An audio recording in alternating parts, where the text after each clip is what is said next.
கர்த்தருடைய நாமத்திற்கு மகிமை உண்டாவதாக. உங்களை யாவரும் இந்த வேர்ட் ஆஃப் பீஸ் நிகழ்ச்சியில் அன்போடு வரவேற்கிறேன்.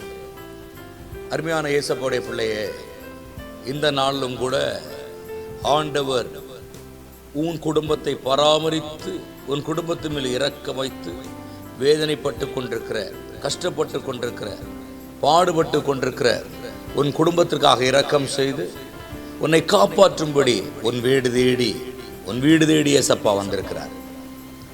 இன்றைக்கும் ஒரு வார்த்தை ஆண்டவர் உங்களுக்கு கொடுக்கிறார். ஏசாயா தீர்க்கதரிசியின் புஸ்தகம் 44ஆம் அதிகாரம், அது 3ஆம் வசனம்.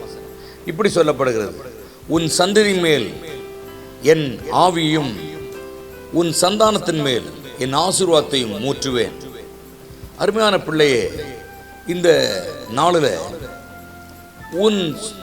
உன்னுடைய சந்ததி மேலே ஆண்டவர் அவருடைய ஆவியை ஊற்றி கொடுக்கிறார். உன் சந்தானத்தின் மேலே அவர் ஆசீர்வாதத்தை ஊற்றி தருகிறார். ஆவியும் தேவ ஆசீர்வாதமும் இன்றைக்கு உன்னையும் உன் பிள்ளைகளையும் நிச்சயமாக சூழ்ந்து கொள்ளும். அதில் சந்தேகமில்லை. உன்னையும் உன் குடும்பத்தையும், இதை பார்க்கிற யாவருடைய குடும்பத்தையும் ஆண்டுடைய கிருபை, ஆண்டுடைய வல்லமை, ஆண்டுடைய ஆசீர்வாதம், ஆண்டுடைய ஆவி, மகிமை, மகத்துவம் அத்தனையும் சூழ்ந்து கொள்ளும். இந்த நாளில் தேவன் கட்டாயமாக உன்மேல் அவருடைய ஆவி அனுப்பி, அவருடைய பரிசுத்த ஆவி அனுப்பி நீ நடக்க வேண்டிய வழிகளை காண்பித்து உனக்கு ஒரு ஆசீர்வாதத்தை கொடுத்து மெய்யாக வழி நடத்த அவர் போதுமானவராக இருக்கிறார். பயப்படாதீர்கள், தைரியமாறுங்கள். இந்த நாளுக்காக நான் செபிக்க போகிறேன். வானாதி வானங்களுக்கு மேலாக தம்முடைய பரம சிங்காசனத்தில் வீற்றிருந்து எங்கள் மத்தியிலே இறங்கி வந்திருக்கிற ஏசப்பா, உமக்கு கோடா கோடி ஸ்தோத்திரம்.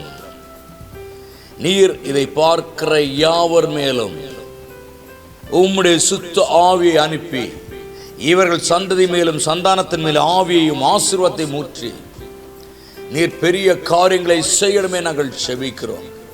தயவு செய்து ஆவியுடைய வல்லமை இவர்கள் யாவர் மேலும் இறங்குவதாக. கர்த்தருடைய அக்கினி ஆவியானவர் நடத்துவீராக. இந்த நாளை எந்த சத்துரும் குறுக்க வராதபடிக்கு, போகிற காரியங்கள், செய்கிற வேலைகள் எல்லாம் வாய்க்கும்படி நீர் கிருபை செய்யும், ஆசீர்வதியும். இயேசுவின் நாமத்தில் ஜெபிக்கிற நல்ல பிதாவே, ஆமென், ஆமென். Thank you. God bless you. God bless you.